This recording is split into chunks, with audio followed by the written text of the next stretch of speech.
Estamos dando início a mais um programa da série Propaganda e Publicidade, uma realização da Faculdade de Comunicação Social Casper Líbero.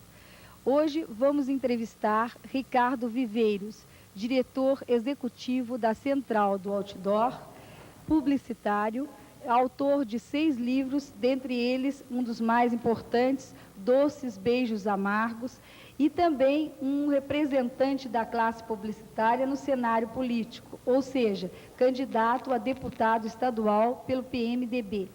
Para entrevistá-lo, teremos a presença dos alunos do 6º semestre de Publicidade, Cristine e Roberto. Bom, a gente está aqui, está indo tudo bem, e de repente a gente está sentindo algumas mudanças, e algumas positivas, algumas negativas, e coincidência ou não, o outdoor também sofreu algumas mudanças, quer dizer, evoluiu bastante nesses últimos anos. Existe uma relação entre toda essa mudança política e econômica que a gente teve e esse novo caminho dado ao outdoor? Existe, na verdade, este meio de comunicação que é o outdoor, que pelo desenvolvimento que teve através do trabalho bastante eficaz da Central de Outdoor, tornou-se um meio importante, tornou-se uma mídia básica ao lado de televisão, rádio, jornal e revista, teve no desenvolvimento socioeconômico do Brasil um reflexo fundamental e se obrigou a uma profissionalização. O meio outdoor, que hoje congrega em todo o Brasil 109 empresas exibidoras, em todas as capitais e nas principais cidades de cada um dos estados, tem na Central de Outdoor, que é uma entidade de classe, sem fins lucrativos, de direito privado, congregando essas empresas exibidoras, e cada uma delas com os seus veículos, que são os quadros, de 9x3, teve uma evolução muito grande, porque com o desenvolvimento econômico, se o meio não se profissionalizasse, o meio perderia espaço, perderia a sua fatia no bolo publicitário para os demais meios de comunicação. Então, a Central de Outdoor obrigou quase que a um desenvolvimento, uma evolução do meio. Então, houve a padronização dos quadros, houve a ocupação na busca de uma cobertura efetivamente nacional, houve um aprimoramento da qualidade dos quadros. Para vocês terem uma ideia, nós chegamos a ter em São Paulo 12 mil quadros e hoje temos cerca de 5.500. Então, hoje o outdoor está nas principais vias onde ele pode ser realmente observado. Nós temos uma política de que os nossos quadros devem estar onde a população os aceita, onde não há uma rejeição. E de forma que isso acontece nos principais corredores, nos terminais de transportes, etc. Mas, Ricardo, esse fato do outdoor ser de um tamanho que é de 9x13 e a periodicidade influi, quer dizer, o que leva essa periodicidade e o padrão dele, o tamanho?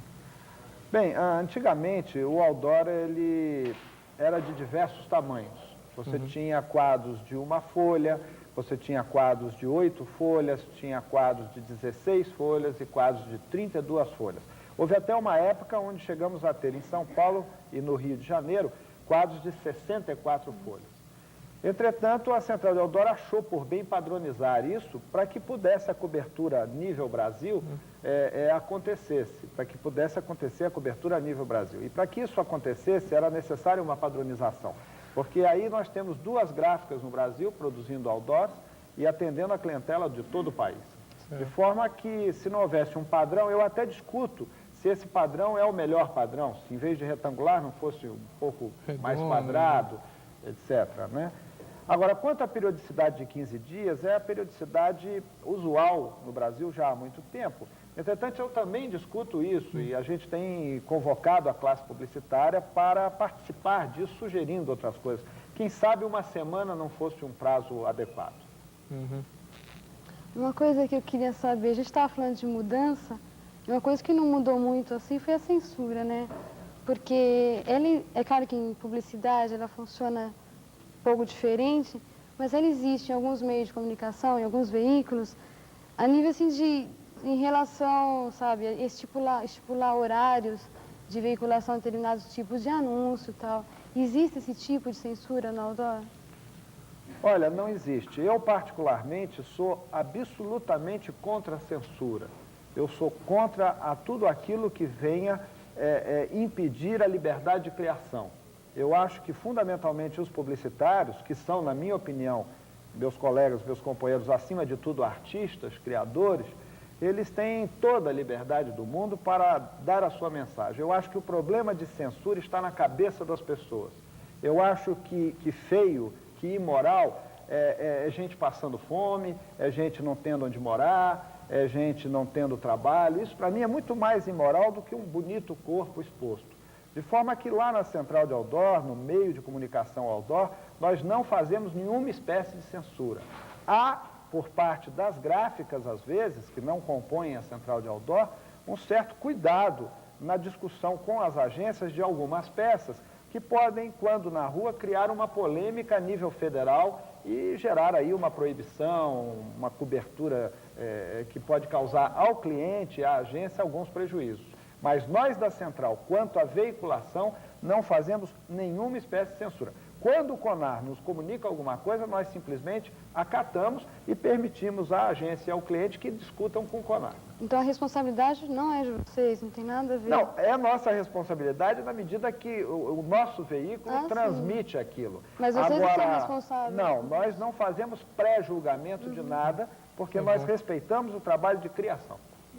Agora, o outdoor tá aí, é um veículo, é um meio de comunicação de rua, certo? Então, como você falou, ele atinge muitas pessoas de níveis diferentes de classe. Ele é quase uma imposição, né? E está na rua para você passar e olhar, certo? Então, ele tem que ser um veículo de assimilação rápida e ele atinge muitas classes. Qual o critério que a criação usa, né? Qual o processo que a criação usa para esses dois critérios? Muito bem. Hoje, o outdoor, pelo seu crescimento, pelo seu desenvolvimento, pela sua importância, o outdoor está para o país mais ou menos como a luta das mulheres na busca de ocupação do seu espaço. Quer dizer, de repente elas acordaram e foram buscar o seu lugar. E assim foi o outdoor. O outdoor, de repente, de primo pobre dos meios de comunicação, acordou e foi buscar o seu lugar de grande meio de comunicação que é. E dentro disso, há todo um trabalho de estímulo às agências, de que criem com liberdade, porque nós vamos nos adaptar a toda aquela criação que for desenvolvida. Então, é claro que o outdoor, sendo impactual, sendo objetivo, sendo um meio de comunicação para ser observado em 8, 10 segundos, ele deve ter no seu conteúdo uma mensagem absolutamente objetiva. Ele não pode ser muito prolixo na sua mensagem.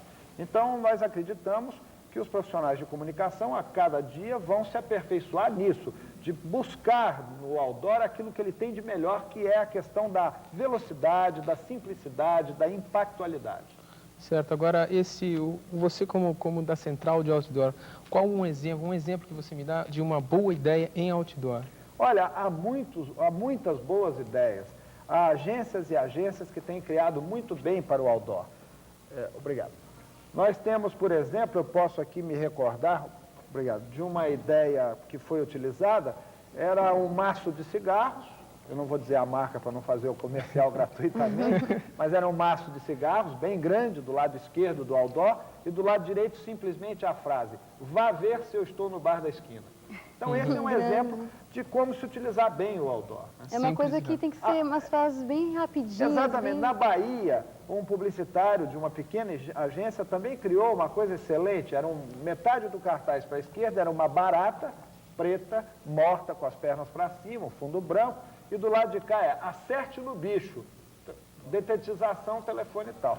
Então é esse o segredo do outdoor, é a velocidade. Uma coisa que eu queria te falar, a gente de repente está na rua e a gente está vendo assim 1000 propagandas políticas sendo vinculadas ao outdoor. Como é que está o anunciante convencional em relação a isso? Existe uma disputa desse espaço?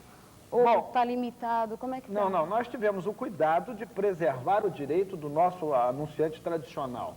Então, 50% do mercado foi mantido, preservado para o cliente tradicional. E os outros 50% foram abertos equitativamente entre os diversos partidos e candidatos para utilização pelos políticos. Ok. Ricardo, antes de fazermos os nossos agradecimentos a você, eu gostaria que você contasse sobre aquele recadinho que você tão simpaticamente já contou pra gente aqui.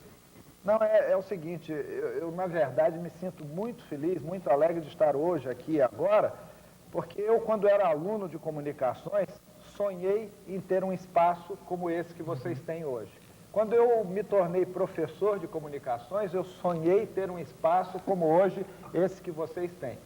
E de forma que hoje eu venho aqui como entrevistado fazer parte da realização de um sonho que eu tive como aluno e como professor.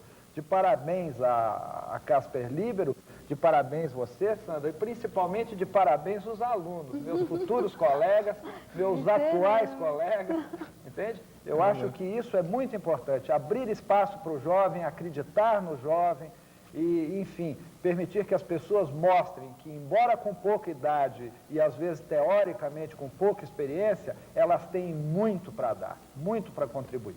É disso que a gente está precisando, né? De gente que dê força pra gente. Né? Então, olha, conte comigo. Nós agradecemos o Ricardo Viveiros, que tão gentilmente atendeu o nosso pedido, e passamos agora ao nosso intervalo comercial. Vamos entrevistar agora Sérgio Molina, que é gerente de contas da GTMC. Sérgio, ao contrário dos publicitários, começou como cliente, trabalhou durante muito tempo na ESSO e trabalhou também durante algum tempo no Shopping Iguatemi, na parte de propaganda. Depois partiu para a área de publicidade propriamente dita e hoje funciona como publicitário. Sérgio praticamente está 1 ano e meio dentro do cenário publicitário, com vários prêmios recebidos, inclusive um bastante recente, no que tange a DVB, a parte de promoção.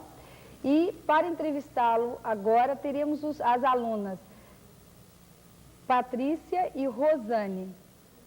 Sérgio, a gente está sabendo que você causou alguma polêmica, né? Com aquele anúncio da Lorenzetti, o stand na UD. Eu queria saber como é que foi isso aí, né?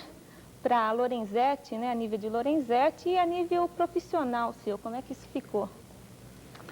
Você tem que dividir realmente em duas partes. Para a Lorenzetti, em termos de repercussão, de produto, de marca, porque quando você vai para uma UD ou para uma feira qualquer, para um trabalho institucional, você procura realmente gerar polêmica para gerar notícia. Então, dentro disso, aquelas mulheres nuas, foi feito em cima disso para a gente realmente gerar notícia em cima. Profissionalmente, para mim, rendeu muito, inclusive um processo que eu estou respondendo, um inquérito na 13ª delegacia, mas profissionalmente foi bom. Oi, Molina. Ultimamente temos visto na televisão muitas propagandas eróticas, né? Um grande número de propagandas eróticas. Por que esse tipo de apelo na TV, na publicidade hoje em dia? Bom, primeiro que eu não acho que seja um apelo. Eu acho que é um caminho. A gente passou 20 anos ou 21 anos debaixo de uma censura muito brava. E, de repente, a gente está vendo aquilo que a gente poderia estar vendo há 20 anos atrás. Então, não é uma coisa nova. E a censura? Como ela funciona? Como ela atua sobre isso? Bom, veja, a censura Obrigado. A censura, ela atua limitando o seu horário de exibição, tá? Nós não tivemos problemas a princípio com aquele comercial do Eloy, que mostrou pela primeira vez um nu frontal. Teve problema de horário de veiculação, que é uma coisa muito mais do CONAR do que da censura mesmo. Eu particularmente, sou contra qualquer tipo de censura.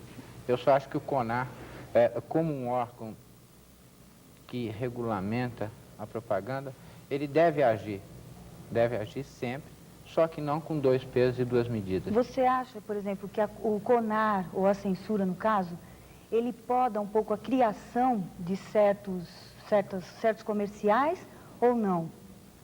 Não, porque eu acho que o fulano que vai criar alguma coisa e vai pensar antes de criar numa censura, naquilo que pode ser censurado, provavelmente ele não vai conseguir criar grandes coisas. Mas ele poderia depois, posteriormente, com o anúncio pronto já, que não poderia influenciar aí. Eu acho que depois, mas veja uma coisa, se você partir do princípio que a censura, ela é um mal, tá?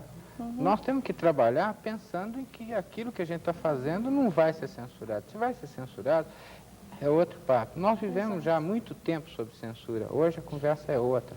Hoje a coisa é um pouco mais maneira. Sérgio, nós vamos apresentar agora alguns comerciais sensuais, como querem alguns, ou até eróticos, como querem outros. E eu gostaria que você fizesse, após essa passagem, uns comentários a respeito. Vamos ver, então? Beleza, charme e sensualidade nos box personalizados da Vidraçaria Ponte Grande. O Box Tentação. Vidraçaria Ponte Grande. Avenida Guarulhos, 3... Bom, eu já vi esse comercial algumas vezes. Eu acho que está tudo bem. Ele é sensual, ele não é nem erótico. Eles estão mostrando um produto que fica até difícil, ninguém toma banho de roupa. É o mesmo papo da aldeia, como é que eu ia colocar gente na aldeia tomando banho de roupa? Estranho, né? Pior seria uma máquina de costura e tal. Eu acho que esse comercial, ele é mais sensual, não erótico. Vamos ver o outro.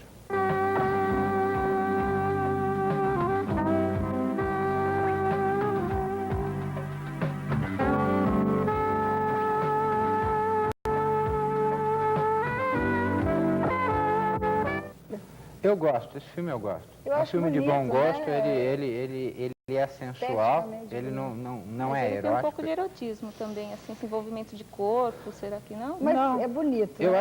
acho ele plasticamente muito bonito. Desses todos que estão passando, é um dos mais bonitos. Eu gosto e ele não me parece gritante, apelativo, nada disso. Eu gosto, é legal.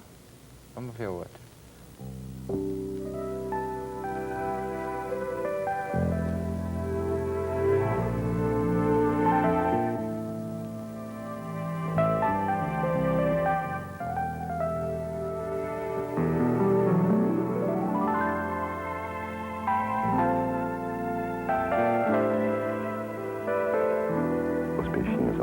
Esse já me parece um pouquinho mais salgado, você não acha, não? Eu acho esse sensacional. Eu acho esse sensacional.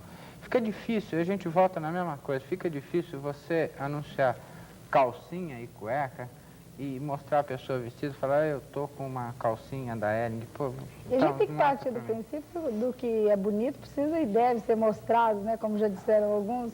Mas veja, esse comercial, ele é muito bem feito. É, de bom muito gosto, bem feito. ficou muito bonito. É uma coisa sensual, erótica, mas de bom gosto, ela não é apelativa. Exato. Eu gosto muito mesmo. Eu concordo. Vamos agora ouvir se também o público concorda com isso. Então, nós vamos chamar algumas entrevistas que foram feitas pelos alunos do 6º semestre de Publicidade, o Bob Carvalho, o Luiz Sérgio Siqueira e o Francisco Diciani. Eles estiveram nas ruas e foram ouvir as pessoas de diversas idades e classes sociais sobre o que elas acham da publicidade sensual ou erótica, como querem outros. Por favor, como você se sente vendo uma mulher nua anunciando um produto na TV? Cara, sei lá, na hora assim, curioso, olha pra ela e, sei lá, realmente dá uma sensação assim, de prazer, né? A hora você fica meio encabulado assim, mas... Tá? Obrigado. Tá. Como você se sente vendo uma mulher nua anunciando um produto na televisão? Eu nem sei, viu, a verdade, porque eu nunca tive a oportunidade de ver. Nunca viu uma mulher nua anunciando um produto na nua, televisão? não. Totalmente nua. Mas mais ou menos. Seminua, né? Depende da mulher. A reação acho que depende muito da mulher. Mas a reação é sempre boa, essa é a verdade. Obrigado. Pode sair na televisão? Você como mulher, o que você tem achado dessa exploração toda que está sendo feita em cima do corpo feminino na propaganda na televisão? Eu acho muito negativa, porque a mulher é objeto demais, e principalmente porque não são as mulheres brasileiras. Os tipos que aparecem não são brasileiros. Eu queria que aparecesse a mulher explorada desse jeito que é e o homem junto. Eu acho terrível a mulher objeto e o homem pensante. Por exemplo, a propaganda de cigarro. O cara tem tudo, quando fuma um cigarro X ou Y, ele tem um iate, ele tem um grande carro e ele tem uma loira fantástica. Eu queria que fizesse a propaganda ao contrário. Uma mulher brasileira, um tipo brasileiro, por exemplo, a linda Sônia Braga, fumando aquele cigarro e não aparecer um loiro, não. Aparecer um brasileiro, um mestiço, um caboclo. E não precisa ter o carro nem o iate, é mais ou menos por aí. Obrigado. Obrigada a você. Boa tarde. Você acha que a nudez na propaganda influencia na compra de um produto? Acho que não. Não. Por quê? Bom, não sei. Eu acho que tem várias vezes você ir atrás da pessoa que vai comprar. Mas depende do produto. Eu acho que a nudez é um fator a mais que só chama atenção para propaganda. Se ela está bem feita, se for uma nudez bem feita, eu acho que ela chama atenção. Se for uma nudez mal feita, não chama. Tá legal, obrigado. Uma mulher está anunciando um produto, uma propaganda tipo erótica. Como você se sente vendo isso? Eu sinto bem. O que você sente vendo a mulher anunciar uma mulher nua anunciando um produto? Bom, nua, né? Eu acho bom. Por que você acha bom? Porque ela tá nua, pô. Pelo simples fato dela estar nua, você acha bom? Pelo produto também, depende do produto, né?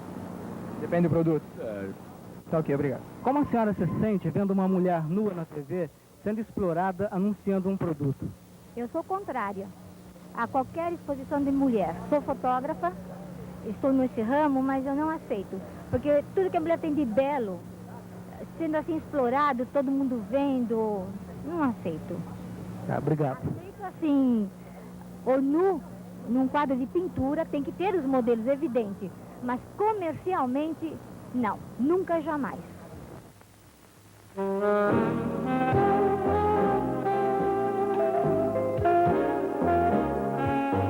Banho Lorenzetti, modelo Jet Set. O show é todo seu. Nós gostaríamos de agradecer a presença do Sérgio Molina, que tão gentilmente acolheu o nosso pedido, e também gostaríamos de parabenizá-lo pelo excelente comercial da Lorenzetti, que agradou a todos nós. Muito obrigada a todos, uma boa noite e convidamos para o programa da semana que vem.